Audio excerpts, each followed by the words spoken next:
Interesting.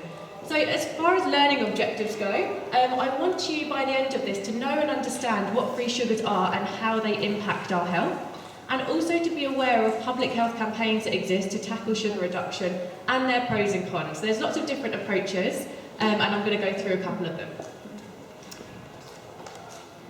Okay. So, first thing, people eat food, not nutrients, and as nutritionists, registered nutritionists to be, you'll know that it's really important that when we're communicating with the public, we're talking about food, not just individual nutrients all the time, because that's the messages that people understand. Not just eating a bowl full of sugar or a bowl full of saturated fat, but eating whole foods and a whole diet. So it's really important that we talk about that. So this is, I don't know, maybe 1950s. Still eating food, not nutrients in about the 1970s. Still eating just, foods, whole foods kind of, not just nutrients, that's more recent. Now, are we still just eating foods and not nutrients? This is what our diet is looking like now.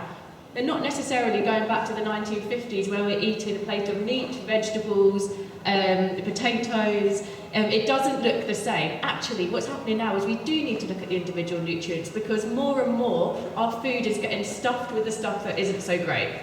So I think you probably know what I'm talking about. And not just sugar, very important that we also consider saturated fat and salt as well. And I'm sure this isn't news to any of you that sugar can lead to dental caries, obesity and type 2 diabetes. Saturated fat can also contribute to that obesity and type 2 diabetes as well, because it's all to do with the overall calories.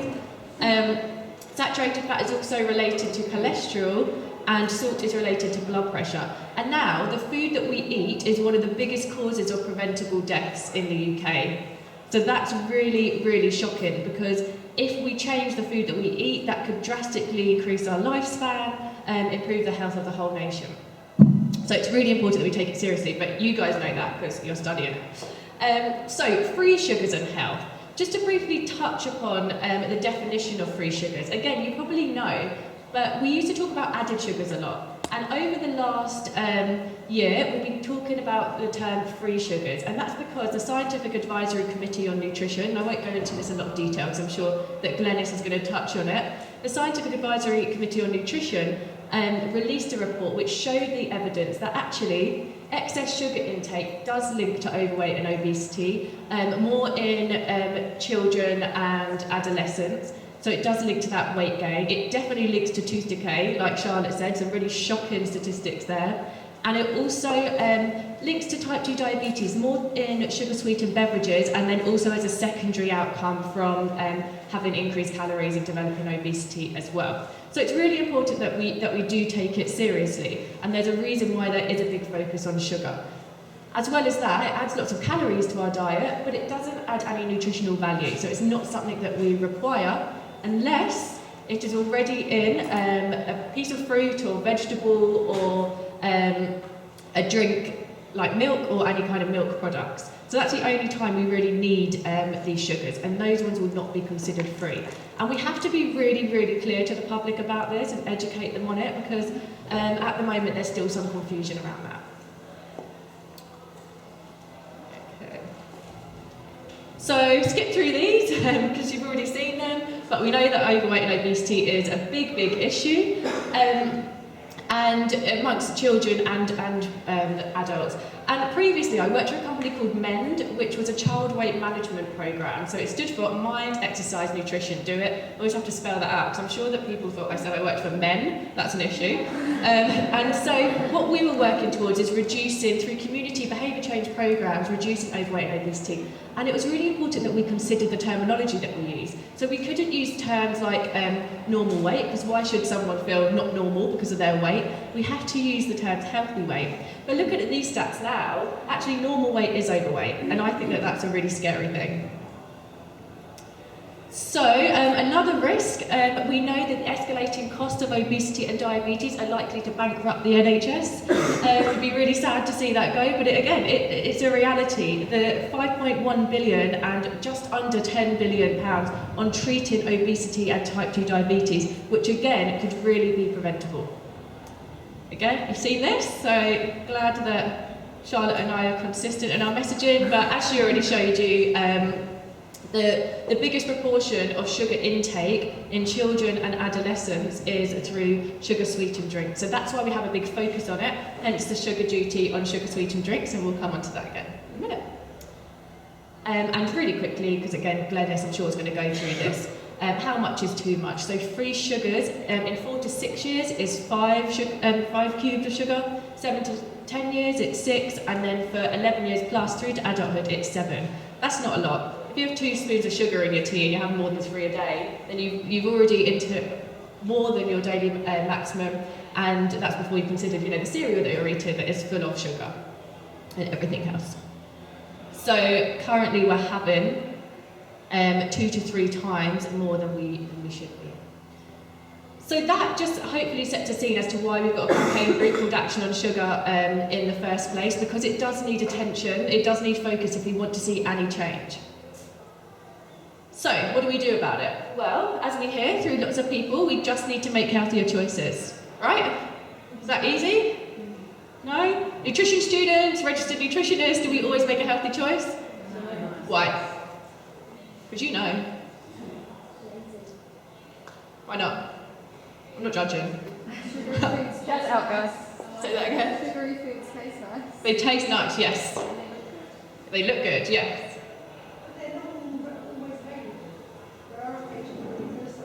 Yeah. So you mean the less healthy foods with sugar are more often available? Yeah, exactly. So how you socialise? Yeah.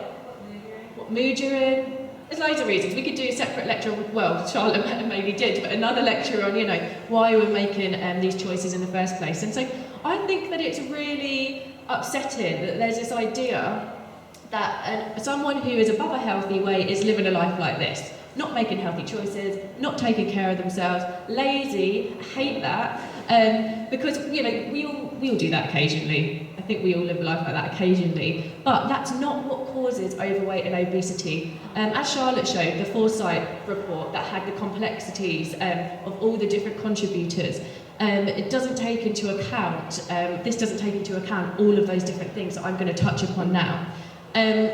And actually, becoming overweight or obese could be the equivalent of having an extra biscuit a day across 10 years. That adds on a lot of weight. It's scary, but we don't notice that we're gaining the weight because we don't all of a sudden go from healthy weight to obese overnight. It's a really gradual step, and that's why we need to ultimately make sure that the foods that we're eating are healthier. Hard to do by ourselves, so that's why we're campaigning for different methods, and we'll come on to that. So, the bigger picture, what is causing it? Everywhere we go, we're surrounded by these, so whether it's Coca-Cola, KFC, Burger King, McDonald's. I don't think I've been on holiday yet to any other country that hasn't had a Burger King or a McDonald's within the first 5 minutes of me landing. So this stuff is always available. Hidden free sugars. So we mean hidden, just in that we need to contextualise it. I think that people know that there is sugar in a Mars bar, sugar in hot chocolate, sugar in Frosties, but do people know the extent of it? Do they know that they can have one of those drinks from Starbucks and have far beyond their maximum daily recommendation for free sugars? So we really need to help people understand what it means. And there's been lots of calls as well out there for teaspoon labelling of sugar on the pack, just to make it clearer for people. Also, increased portion sizes. So gradually over the years, as hopefully you can see roughly, portions have got bigger and bigger, and we haven't noticed because it's been done gradually. So now, ironically, when we're talking to manufacturers, we're talking about reducing the portion sizes back down, but again, it has to be done gradually, because if people all of a sudden are getting half the size that they were getting before, they think they're being shortchanged, and there's a commercial risk in that as well. But the problem is, because we're getting used to it and we're adjusting, we're not feeling fuller.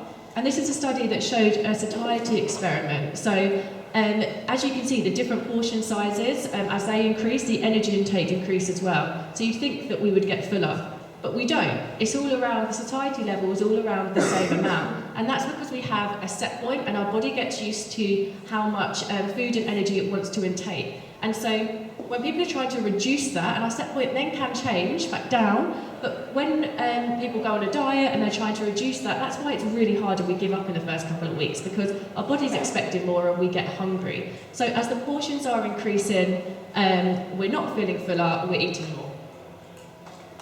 So looking at this then, calorie comparison, I want to ask you guys, they're all 200 calorie portions. I want to ask you which plate you think contains the most calories. What do you think? Shout some answers if you can see them. You think the milk? Yeah, good shout. Pasta one, okay. The avocado might, yeah. Donut, yeah. I think the donut might. So we could go round and probably comment on them all. They actually all contain the same amount of calories. So basically, when you eat a plate of pasta or that whole plate of apple, you know about it. It takes you quite a long time, you have to sit there and eat. When we're eating that, which isn't even a whole chocolate bar, it's like just a small portion of a chocolate bar, I could walk from this side of the room to this side of the room and have finished it and eaten it all. And then I could walk back and I've forgotten, it hasn't really touched the sides. But we've intaken the same amount of calories as is on that whole plate of pasta. And that's why eating those types of foods really do lead to weight gain. So when people say, I've heard, friends, they might be going on a bit of a diet and they'll substitute, which isn't ideal at all. They think, well, I'm not going to have that because I'm going to eat, because I really want my chocolate. So I'm going to skip this meal, I'm going to have my chocolate instead. Those kind of approaches, first of all, nutritionally, are horrendous, but also, they just don't fill us up in the same way. So it's important to think about a satiety value as well. And probably a picture that lots of you have seen before. A Big Mac, a large chips and a Coca-Cola is the equivalent of calories of intaking 11 bananas or 18 oranges. Again, how quickly can we eat that Big Mac? Quite quickly, it doesn't take long. Could you imagine sitting there and peeling and eating the 18 oranges? That's a few hours worth of eating. And we wouldn't be able to, because they're more satiated, so we get fuller. Okay? And also, to burn off that, we'd be running half a marathon. Who eats at McDonald's and thinks, right, now I've got to go and run for half a marathon? Not feasible, even if we wanted to, with all the intention in the world. So it's easier to gain weight than lose it. And I studied sport and exercise science before nutrition. I'm a big advocate for the importance of exercise on health, so don't get me wrong on this, but to solve obesity, it's a no-go. It's not going to solve obesity. And when we get big fizzy drink campaigns, launching massive messages about being more active and energy in versus energy out, yeah, obviously, scientifically that works, but it takes 2 seconds to eat that chocolate bar. It might take 3 hours to work it off, and that's the fact. So do your exercise, really, really important for health, but we need to bear this in mind. If we were to eat 100 calories, that's nothing, no time at all. That would be the equivalent of walking for 31 minutes or swimming for 24 minutes. So energy in, energy out, there are not enough hours in the day. So what I want you to imagine now is if we had healthier products. So we went to the supermarket and we knew that in our foods there wasn't as much sugar, there wasn't as much salt, and there wasn't as much saturated fat. And I've used an example here. We work with a campaign group called CASH, which is Consensus Action for Salt and Health. And they have run probably one of the most successful public health nutrition campaigns to date. Because what they did, they worked with the Food Standards Agency over time to reduce the amount of salt in foods. And because it was done gradually, our taste preferences, so much like Charlotte was talking about earlier, got used to it. So our taste preferences moved with it, to the point that you might go abroad now and the foods are much saltier and you'll think that's really salty. Because the UK has been leading the world in the salt reformulation. So as you can see here, it was reduced in bread. You probably can't see that clearly, but the whole point is it was reduced in bread. Not because it's the saltiest product, but that's because that was the biggest source of salt in our diet, because we eat it a lot. And therefore you can see that salt intake went down, blood pressure went down, and then the number of deaths per year went down as well. So that is the impact of a public health campaign. We want to see that for sugar. So that's my point on reformulation. Imagine that we had that for sugar and saturated fat. We're talking about obesity, we need to look at both of those. Imagine that you went to the supermarket and you didn't have all these unhealthy products pointed out at you for like a much cheaper price, and all the tasty, tempting ones as well. Now, what would be better if actually it was the fruit and veg on promotions, which we're starting to see a little bit now, but a research document that Public Health England published last year actually showed that 40% of the foods that we purchase and therefore probably consume are based on promotions, and therefore most of those were high fat, high sugary, high salt foods. So it's really important that there is much more stricter regulations around these types of ones. And these end of aisle promotions, I think until I started campaigning against it, I never really thought about it too much, but now I'm so aware. I am such a sucker for those end of aisle ones. I pick up stuff from them all the time. And junk-free checkouts, so that would be helpful as well. And lots of places are starting to implement that, so that's great from the retailers.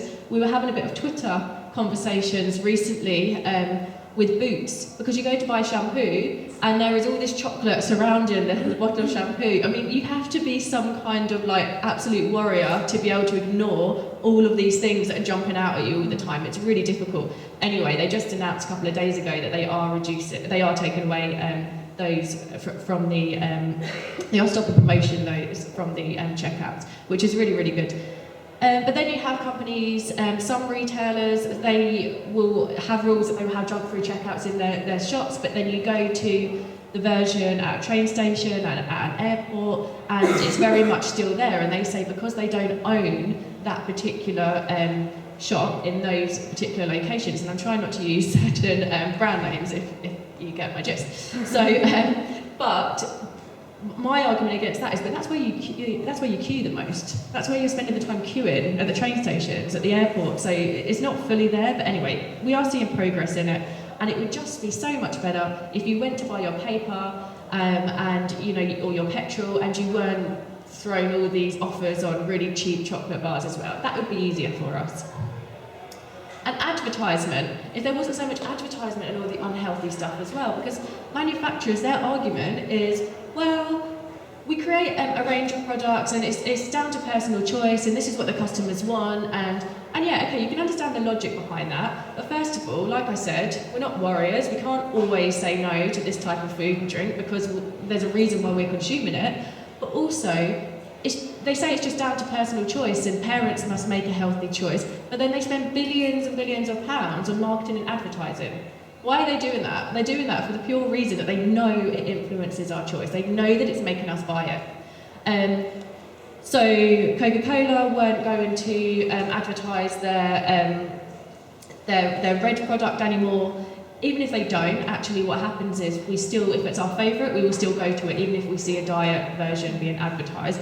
But also, then they funded sponsored the London Eye, and it's red. Coincidence? And yeah, the other advert for a better start in life, start cola earlier. I mean, that was before I was born, but maybe it did exist. I hope it was anyway. Sugar sweetened drinks duty, yay! That's what we've been campaigning hard for. And the reason why is, so there's lots of people that are against this as well, and they say that the tax is not fair because it will impact the poorest the hardest, and lots of aspects like this. First of all, the more socially deprived areas are twice at risk of becoming overweight or obese, and drinking lots of these sugary drinks. So if it's targeting them, that's not necessarily a bad thing. But it's not a regressive tax because there's other choices. It might just nudge them to have, a sugar-free choice instead, or better still, obviously, water. The other reason why we focus on drinks is because the evidence with weight gain and type 2 diabetes is much more closely linked to sugary drinks than sugary foods. And also, we know that we can confidently deter people from having these sugary drinks and it not impact other nutrient intake. So there's no benefit of having a fizzy drink.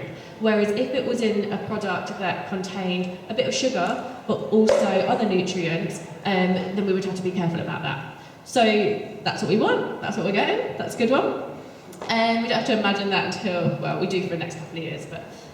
And imagine if people were checking the label more and there was consistent labelling across everything. We have to be careful because only the health conscious will look at the label in the first place, so it's definitely not a solution. But for me, if a manufacturer is told you have to have that traffic light colour-coded labelling across your products, then before they released a product that was all covered in red, they would probably think about what was in their product. So it might pressure them into reducing the amount of salt, sugar, saturated fat, and calories as well. And so, if you wanted to know the label guidelines, we know that foods low in sugars have less than 5 grams per 100 grams, and foods high in sugars have more than 22.5 grams per 100 grams. And you can see the information for drinks and per portion size there as well. So we do want to encourage food label reading, but also the colour-coded traffic light system so that companies make healthier foods in the first place. Okay, this was the slide I thought you were going to laugh at. So public health solutions, more than a sugar tax.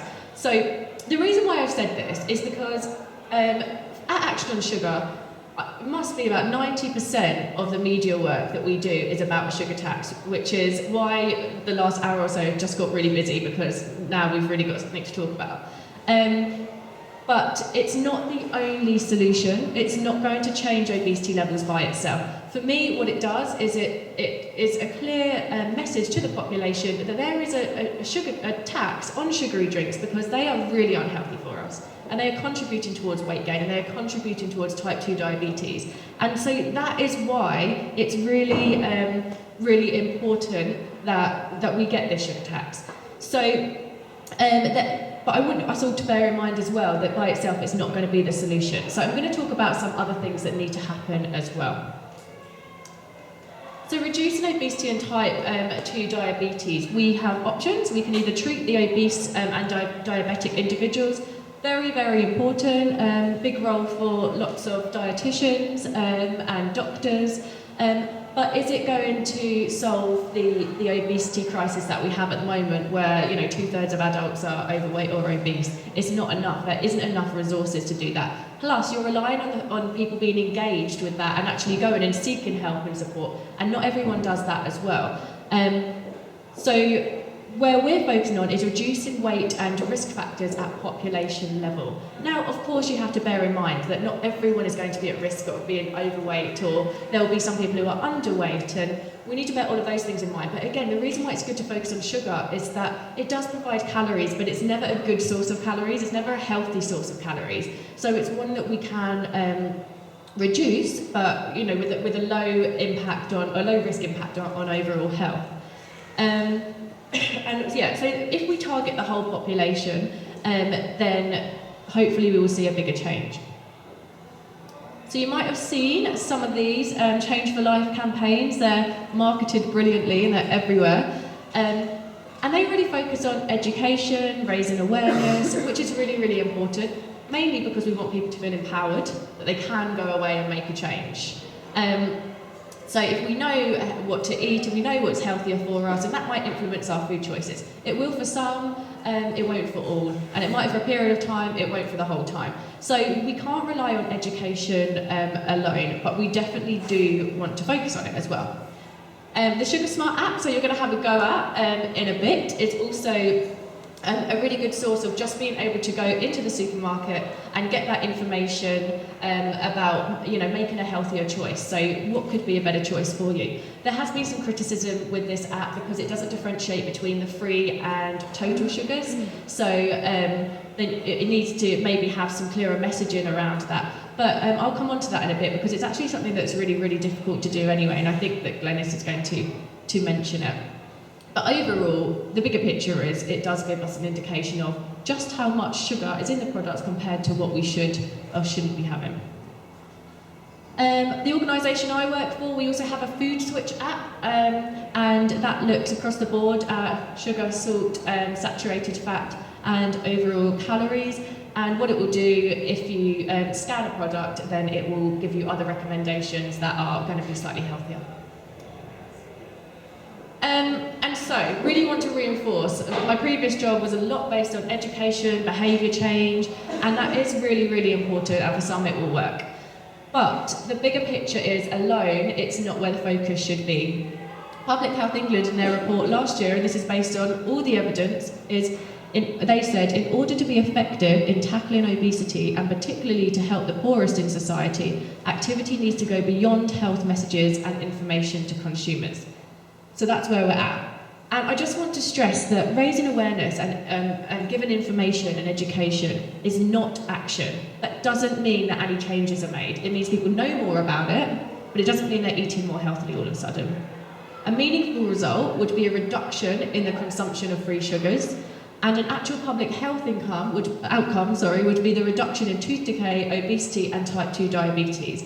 And so, of course, we're a campaign group. We get those people who say, someone on Twitter actually, who was old enough to be my granddad, called me their nan recently because he was which I thought the irony was great, but the whole concept of a nanny state. And if we're implementing a sugary tax sugar duty, then that is us, telling people what to do, and we should be able to. And I had someone just this morning comment on, we shouldn't reformulate products and we shouldn't reduce sugar in them, because if they want a sugary food, they should be able to have one.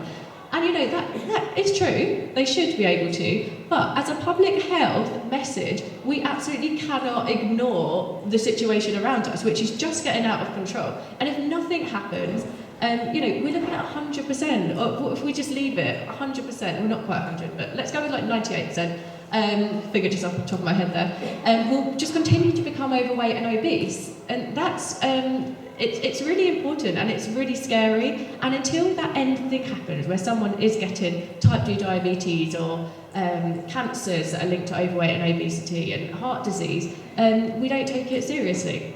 So it's really important that we make some changes.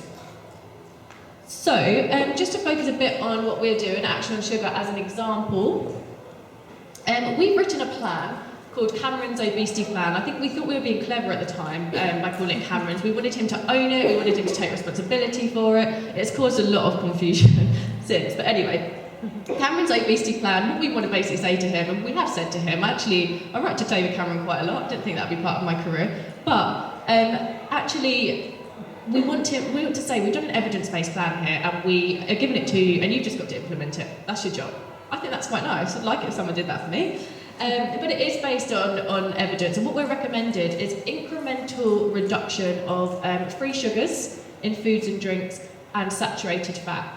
So this is the reformulation. We don't say by tomorrow, we say it across time, so within sort of 5 years, 10 years, what's realistic. And what happened with salt is that targets were set, and then every couple of years they'd be revised, so it would continue going down, and that's what we want to see.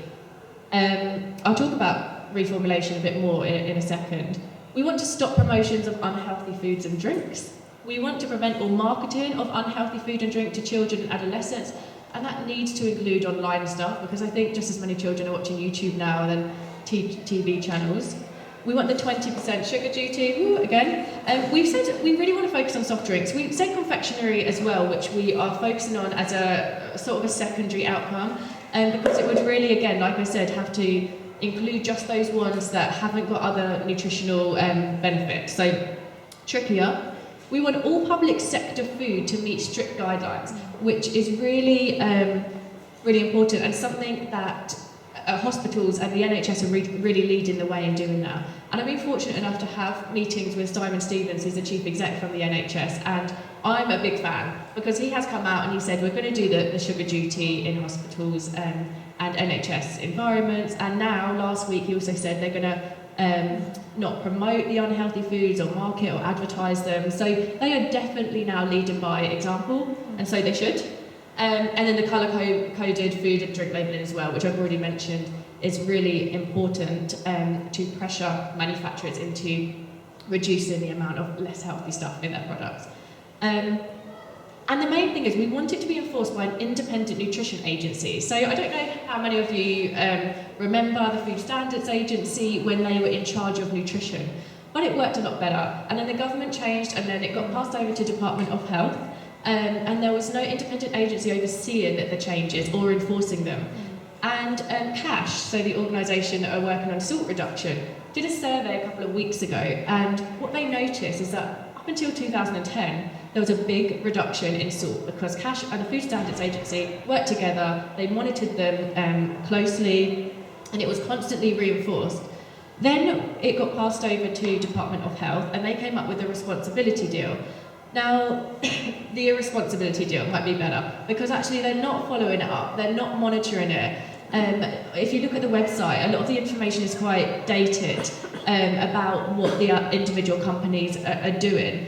And we speak to companies, and actually they might say, well, we opted in to reduce salt in our products, but not more or not beyond what they were already kind of doing. But so it hasn't really had the impact that it was designed to have, which is a massive, massive shame and real difficulty for public health as well. So the salt campaign basically showed that since then, salt levels haven't reduced or they've actually gone back up. It's not a coincidence. So we need someone governing this as well. So the impact, and I must kind of stress with this as well, we are a public health campaign, so we have to be quite bold in our requests, because then we know that there is some negotiation involved. So do we really think there's going to be, prevent all marketing of unhealthy foods and drinks to children and adolescents? Probably not, but as a start, if we go in too low, then we just don't get any change at all. So that is how a campaign group has to work, and we hopefully can meet somewhere that is enough to make big changes anyway. So the impact of this, based on estimations by our researchers, says that this could lead to a total reduction of 250 kilocalories per day. And obviously this is over time, because we have to wait until all the reformulation is put into practice, etc. So how do we do it? We work with loads of different people. We're a really small organisation actually, but we're constantly having meetings, whether it be with other NGOs and charities, so health charities. So we're part of an Obesity Health Alliance group, which has got lots of other charities, but British Heart Foundation, Cancer Research UK, the Faculties of Health, Diabetes UK, all of those, because we're saying the same thing and our voice is louder.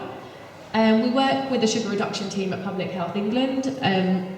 We lobby to government all the time, so talking to influentials at Number 10, but also MPs, and the Department of Health as well. And a really big thing that we do is work with food manufacturers and retailers. So we work with them to discuss their progress in sugar reduction, what their next steps are, and it's really good to have those open relationships so we can understand from their perspective and vice versa. So that's what we're doing. And I just wanted to focus on one aspect of the plan that is really particularly important and the one that we think will make the biggest difference, so reformulation. So, what our approach then at Action on Sugar is we will put pressure on the food and drink industry, and like I said, we do work with them with this as well. Part of it is we release surveys, so that will show how much sugar, for example, is in a product. And it will say the products that have the most, and it will say the products that have the least. And it is a bit of a naming and shaming exercise, but it's the way that gets results. That is what makes, if they know it's going to go out in the media, then actually that is what pressures them into making the changes. We do get a bit criticised for not giving them pats on the backs for what they are doing as well, and actually that's not true. Our Twitter, we constantly do. If we have feedback from Starbucks recently, for example, we were holding our Sugar Awareness Week in December. So the impact of that is Starbucks will contact us beforehand and they will say, by the way, we know you've got Sugar Awareness Week, this is what we're committed to do with sugar reduction. We're not releasing that until January, but just so you know, in case any media comes up. That's good enough. This is before Sugar Awareness Week has even happened. So of course we promote that and we tweet that, and I was doing media interviews recently and I said that they cooperate with us really well. But the media headlines, for anyone who's worked in the media, they don't like a good news story.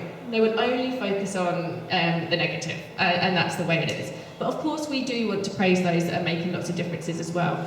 And so at our Sugar Awareness Week, for example, we made sure we had a really good balance. We had Public Health England, so Alison Tedstone talking to talk about the sugar reduction report. We had Retail Andrew Opie, he's head of the Retail Consortium, so looking after all the retailers in the UK, talking about what they're doing. And Tesco's had made really good steps in the last year or so. Robina Gate, I don't know if you remember that, where they were taken away the full sugar children's portions of sugary drinks. And so we had them talk, because hopefully that can inspire the other retailers as well. So a bit more about Sugar Awareness Week. As part of that, they were all talking at our parliamentary reception. And we have a room full of industry, health professionals, but also MPs, so we can be lobbying to them as well and use that as an approach. And in December, we had our first, because Action Sugar's only a couple of years old, so we had our first Sugar Awareness Week, which was a big success. We had Sugar Awareness Week trending on Twitter. Might not mean anything, but if we're raising awareness as a campaign, then I would see that as a tick. And yeah, lots of people sort of getting involved as well. Now, we wouldn't usually probably have a Sugar Awareness Week in December, like no one cares. Everyone just wants to open their chocolate advent calendar and have chocolate for breakfast. But this one, because of the government obesity strategy, which is due to come out, was very much about influencing on a policy level rather than a consumer. So we'll see what happens this year. So with all this in mind, all these approaches, food industry slowly takes sugar and saturated fat out of the foods, and hopefully this leads to a reduction of obesity and tooth decay and type 2 diabetes. The good thing about this is, compared to those one-on-one or small community activities, it is of little cost, and there's no need for people to change their diet. Now, of course, we would like them to change their diet still and go for healthier foods, but not everyone will. And that's what I mean, it's only as far as education will get us. So for those that don't, if we can get them to eat healthier foods in the first place, then that's a really, really good thing. A few of our surveys then that we've done previously is look at sugar, the amount of sugar in drinks.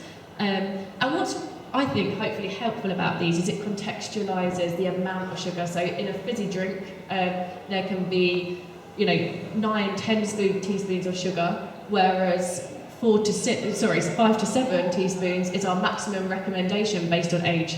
So for some, they could be having double, just in a can.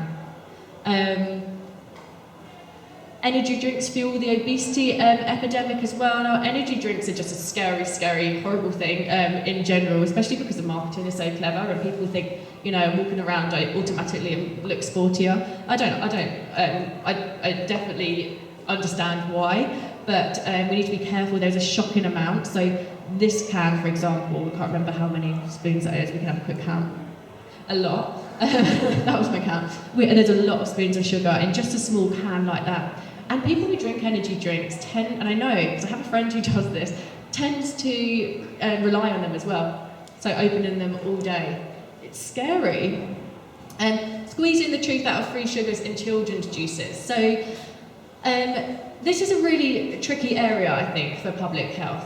Because sugars in fruit juices are considered to be free sugars, and obviously they're the sugars that we need to reduce. Now, you could argue, but a smoothie, for example, could be add to your 5 a day recommendation, and it's really important because that's a public health message as well. People need that. But let's just say, in my opinion, if I was working with a family who, on a one-to-one basis or a small group and they were really, really struggling with 5 a day, then I would say to them that could be a way to get your one of your 5 a day or 2 of your 5 a day for a smoothie.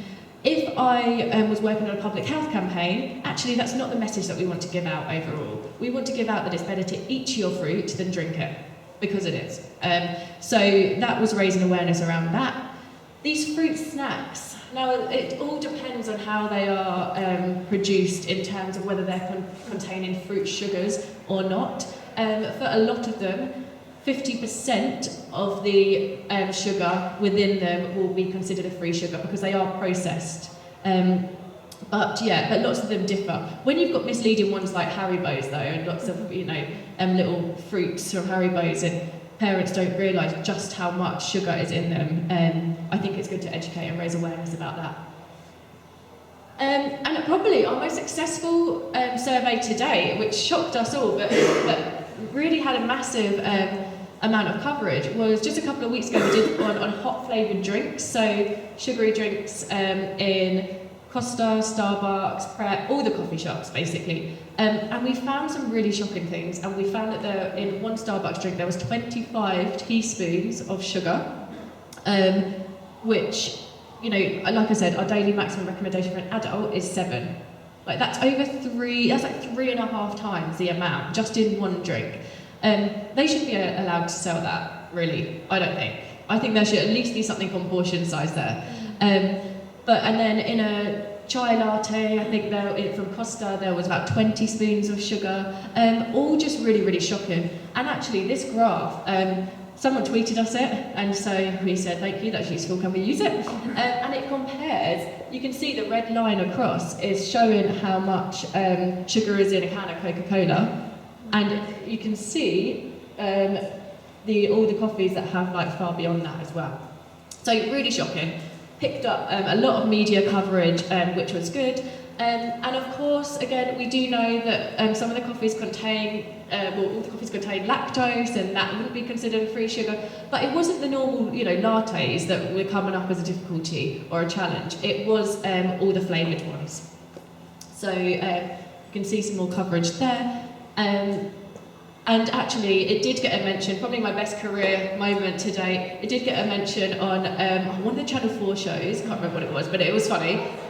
Last Leg, thank you. Catherine Tate was on it, totally bothered about the amount of sugar in the coffees. And Towie, I watch it, someone told me. And yeah, got mentioned on Towie as well, where Gemma Collins was like, I'm trying to diet and there's 26 spoons of sugar in my latte. That's not quite accurate, but you know, it was also quite near. So yeah, that was going to go on the CV. Right.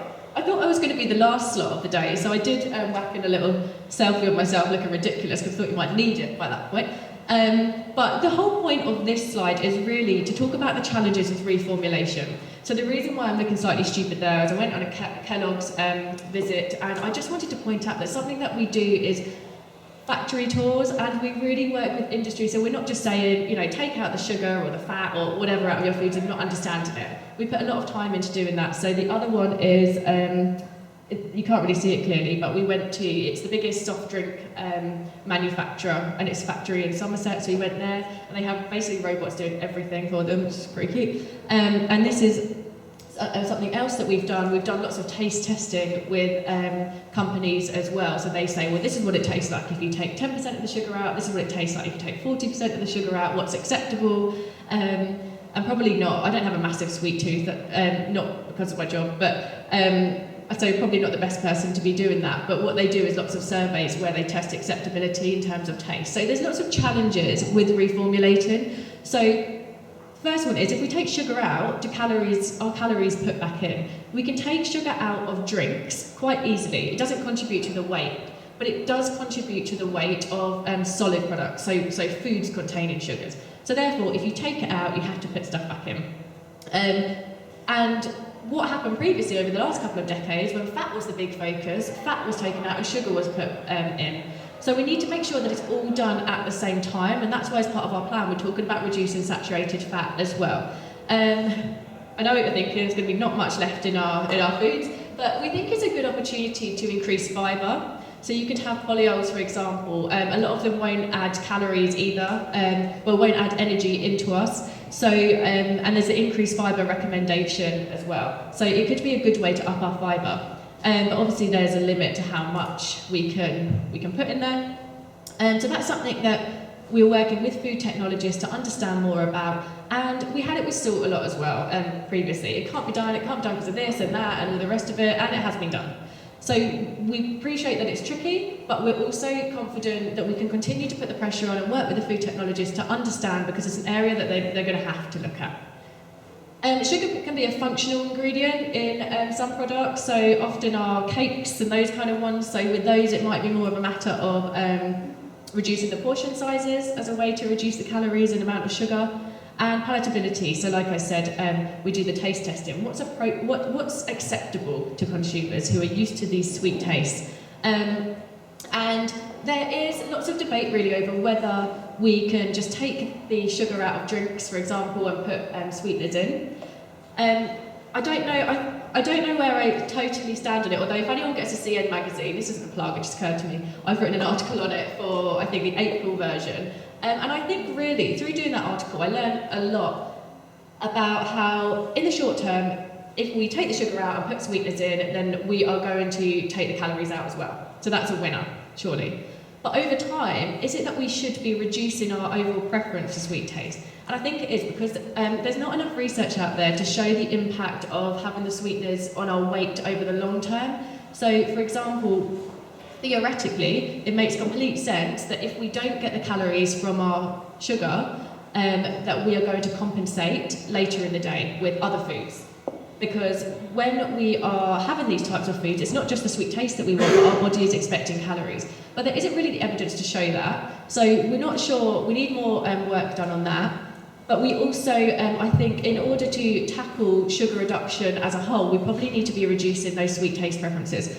The problem is we can only say that that will work anecdotally for now. There's been a lot of work out there that's shown if we reduce our salt intake, our preferences change with it, but not for sugar. And only because, up until now, it hasn't really been a big focus, but hopefully there'll be more now. There's one study, it's a really small sample group, but I'll share it. So 2 weeks of cutting out all added sugar and artificial sweeteners, and 95% of the participants found that sweet foods and drinks tasted sweeter or too sweet after. 75% found that other foods tasted sweeter, and 95% that moving forward they would use less or even no sugar. Anecdotally, I think we're pretty confident that our preferences do change. Who's taken sugar out of their tea or coffee before and then found it hard to go back? Yeah? Because when I was younger, I used to get like a cup of tea when drastic things happened, like my rabbit died. When my first rabbit died, I just remember my mum giving me the most sugary cup of tea, and I think that I then kind of like continued thinking that that was what tea was, and that's how you tasted it. I could not have that now. Okay, so there's some of the challenges with reformulation, but hopefully I've also explained why it would be a really good area to focus on, and it's mainly because it doesn't rely on behaviour change.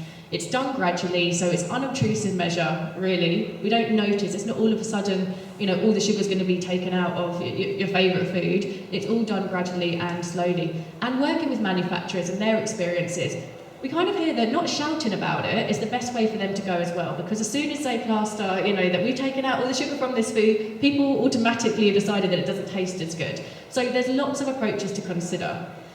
In terms of what's next, kind of down to him at the moment. So we are waiting for David Cameron to release an obesity strategy. It's been delayed until July. It was meant to be out late to end of last year. Keeps on getting pushed back, and totally understand that he's got other stuff on his mind at the moment, but equally we're just thinking this situation isn't going to solve itself, it's just going to continue to get worse, so do something. And we've put a lot of pressure with other campaign groups as well on him to release this obesity strategy, and we'll continue to do so. So yeah, due out in July at the moment, but I don't know.